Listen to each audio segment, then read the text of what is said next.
Do most office jobs pay people to do nothing? I feel the same. Just started an IT apprentice role and I feel like a lot of my days are like yours. I try not to take the pee and read up on stuff when it's quiet, but I'll complete the tiniest tasks and get compliments on my efforts. Yet in 2020 I was breaking my back as a delivery driver for retail on crap money.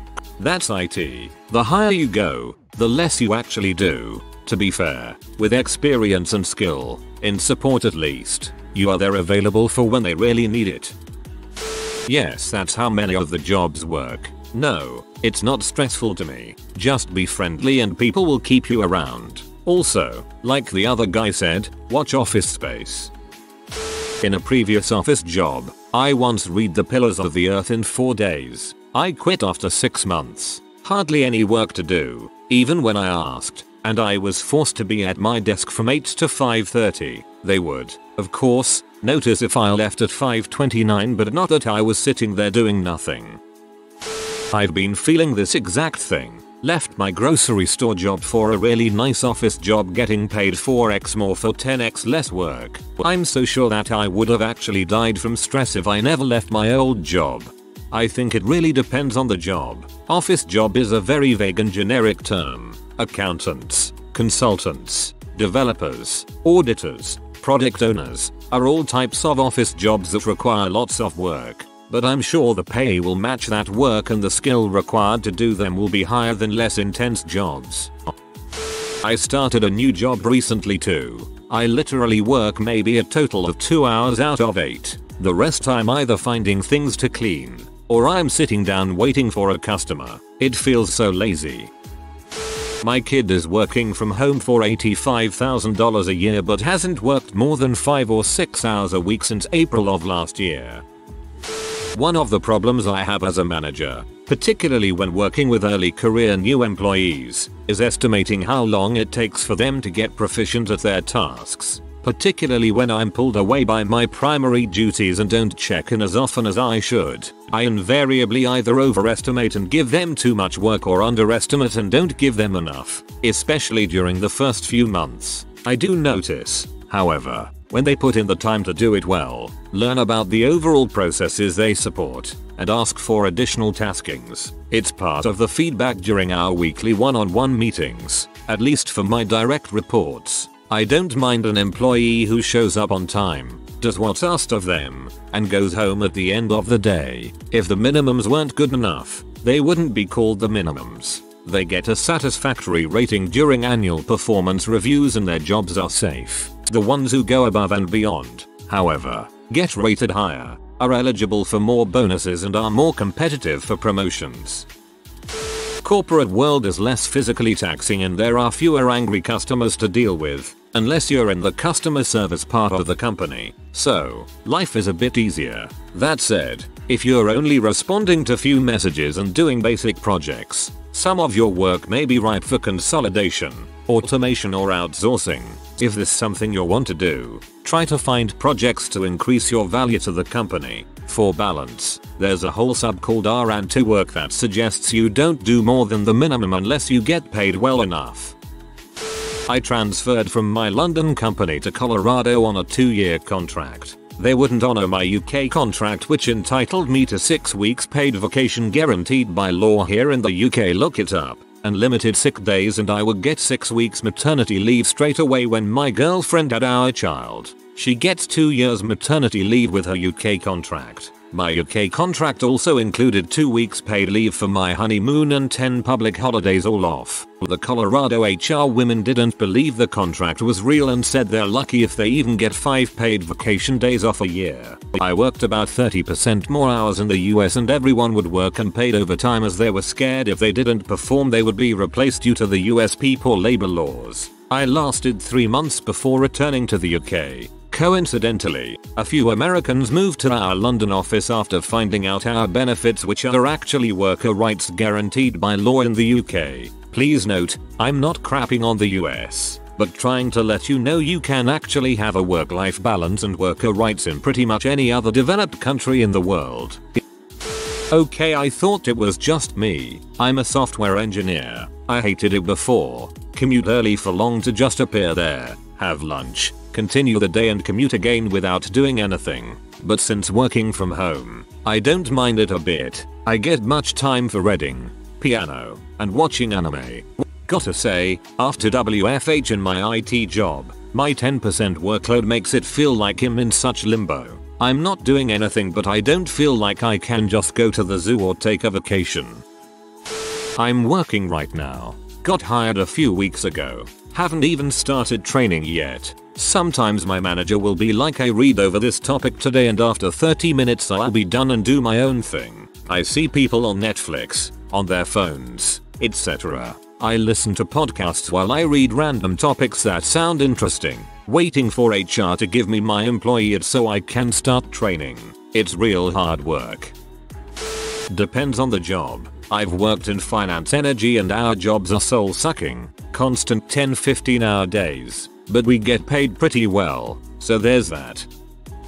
My experience is that office jobs either involve about 2-3 hours of meaningful work per day, or you are actually doing the job of 6 people and never have a moment's rest. It fully depends on the job. If you're just doing basic corporate office work, then yeah, probably. I work as an engineer in an office setting and we absolutely have to get work done. The average American worker, in an 8 hours workday, does on average approximately 2.5 hours of actual work. The 8-hour day/40-hour work week now serves to create a time shortage in your life, depriving you of your ability to explore passions, take time to create new hobbies and enforce consumerism. Just think, if you only had to work 8 hours a week for the wages you get, how much time would you have to learn to fix your own house, your car, learn to build a deck, learn to paint or create your own art, spend more time with your kids, explore nature daily instead of having to splurge on vacations to get a heavy dose of it at one time before going back to business as usual. Your, and mine, 8-hour work day is to keep you spending money on things you should be able to do yourself but don't have time done. This is an interesting theory that doesn't hold up because I work from home for that time and could be learning all of the things you mentioned, but instead I read Reddit.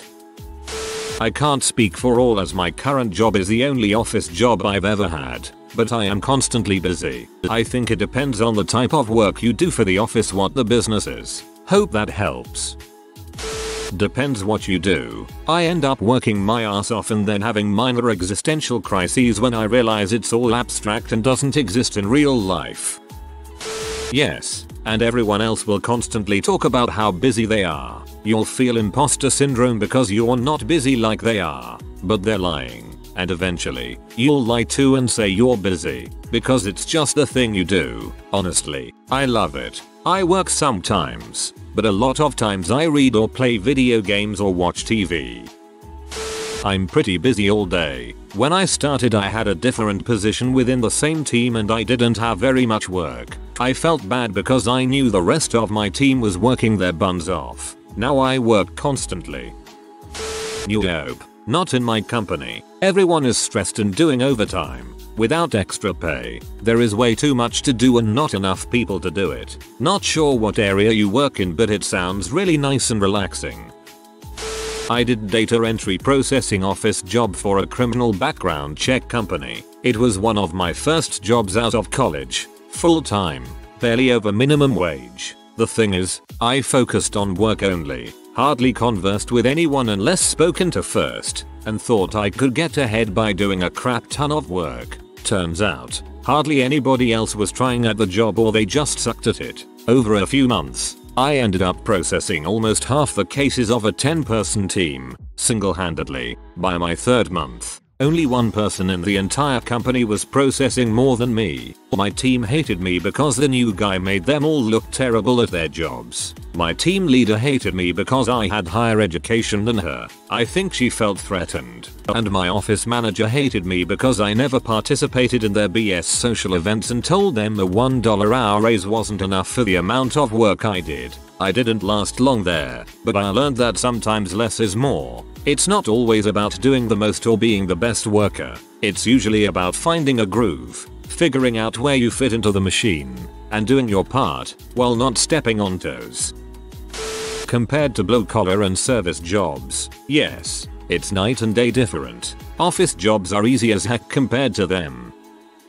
It's honestly how office and government jobs mostly go. I used to do landscaping and work 10-12 hour days during spring, summer, and partially into fall. Then I got a good office job and my work stress went away. I wasn't tired, had time and money to do what I wanted. Now I got a great office job and it seems like I only work 2 hours a day. What I do is so easy that I'm surprised it's even a position. In my 20 years of office jobs, you're either paid a full day's work for like 45 minutes of work, or you're doing 16 hours worth of work for 6 hours of pay. No in between. I think this is a common experience, but it's not really that office jobs pay you to do nothing so much as retail and similar customer facing hard labor jobs is abusive and exhausting. You do that first, and you end up with a false idea in your mind of what that much work is worth. In reality, minutes wage jobs shouldn't be that exhausting. It's a misalignment of the reasonable baseline for what is normal. Yeah, office drones basically just take up space. As soon as they figure out a way to automate excessive coffee consumption and sexual harassment, that whole sector is doomed. Office jobs are different depending on what you're doing. I worked for a call center that would be crazy one day and all downtime the next. Worked at a state job and always had something to do because we were on a constant backlog because of the workload. But I much prefer office work over injuring myself doing physical labor or retail in-person sales. I'm way better at throwing on headphones and processing files than dealing with people. Just need to find a decent desk job somehow again now. This is common, and whatever you do, don't frick it up. I've read many stories like this. Opening your mouth will get you a lot more work for the same pay or only a little more. Enjoy your work-life balance. Where I work, the women in the office has so much crap to do. Taking care of all customers, all workers. She basically runs everything but still paid minimum wage because it's a job where you don't need many qualifications so they can always replace her. It is really sad that women is running the place yet she gets less than I do and she is my superior. WTF. I don't earn much and I am still a student, but I still think it's crazy she only gets minimum wage for running this place. Her superiors get the big chunk. Wish we had a union or something like that. The really nice part is that the higher you rise in the company, the less you actually do. I'm a vice president and spend large chunks of the day playing video games. The trick is to get an office job and just wait. Eventually everyone leaves and you get promoted. Stick around a couple decades and you, too, can be a CEO. This is simply untrue for almost all major companies. In almost all larger companies, your day will be full of meetings if you're somewhat higher up. You may be doing less actual work, but that doesn't mean you will have free time, but rather sit through meetings all day and maybe do 2-3 hours of actual work in the evening once everyone has gone home. It's split. Some roles are stupid with bad management and end up underutilizing workers. It's not a bad deal unless you're trying to grow and get better roles wages. Other roles have bad managers that result in crazy overwork. If you end up with a good manager and reasonable life-work growth balance, congrats, you found a place worth working for. Otherwise, I'd suggest using your spare time to set yourself up for a future working for yourself. Kinda yes. Today was Friday. I came in, got some coffee, used the restroom, and logged into my computer. Then I talked to my 3 co-workers until they decided to go do testing. This next part was hard. I had to input part numbers into a file and how much the parts cost. Oh, and the quantity. There were only 4 parts, but goodness, I'm used to 1 part at a time. Then it was lunch. After lunch, I spent 4, roughly, more like 1.5 hours testing. Now it's time to go home. I'm exhausted. I borrowed a friend's dog today and just chilled with it all day. Not every day is this slack, but it often is. WFH with COVID restrictions has made it a lot easier to do very little. However, I think the price we are paying is in the lack of career development. It feels like it at times. It feels like I sit in more meetings than doing real work some days. But it seems the higher up you go, the more meetings and fewer hours of actual work. From someone who's done physically taxing labor for most of his life, I freaking knew it. If it were possible, I have even less respect for my supervisor now. My previous job was like this. It seems fun at first, but then the idea of having minimal to do really weighed down on self-esteem. I really ended up wanting a job where I am actually busy, something to keep me stimulated. Every office job I've had has been easy compared to the BS of retail or warehouse. It's just paperwork or working with civilized clients. Different world. Can confirm. Just have to monitor the inbox and Skype. Some days I just spend hours cutting off my split ends. My hair has never been healthier. So I've been in sales and marketing for the past 10ish years, and I've learned this 100% depends on your manager. In the majority of my jobs there's been busier times and slower times, but honestly it was never anything too crazy and never anything more than 40 hours per week. In my last role doing marketing ops I was working my butt off, but I just switched to being a project manager and it's really chill. LOL, I'm still at the same company and make the exact same salary too. It's kinda crazy, but I guess that's just how they operate. Pretty much. I've been at my newest gig 2 months. Everyone else is always busy, always on the go. I thought I'd go in and hit the ground running. I haven't. I sit there and half the time try to look busy. I've told the boss I don't feel like I'm busy enough. I want to do more, but I have to work with others in order to do more. It's a vicious cycle. The boss has assured me numerous times that as long as I don't leave myself, I'm staying in to enjoy the not doing anything while I can. On Wednesday I worked from home cause the office was empty, everyone was off work or on site. I did the last bit of work at 12 PM, even took my time doing so, and then that was it. So I napped on company time. Worth it? In my opinion, yes. Over 10 years experience in office jobs. From customer services where I actually work maybe 4h a week, 9 to 5 job, to IT support and now application architect. I do absolutely nothing IMO and I get paid up to 10k USD a month. Oh, and I live in Eastern Europe. If you are new to the channel, you can subscribe. I publish new videos every day. Until then, check another video.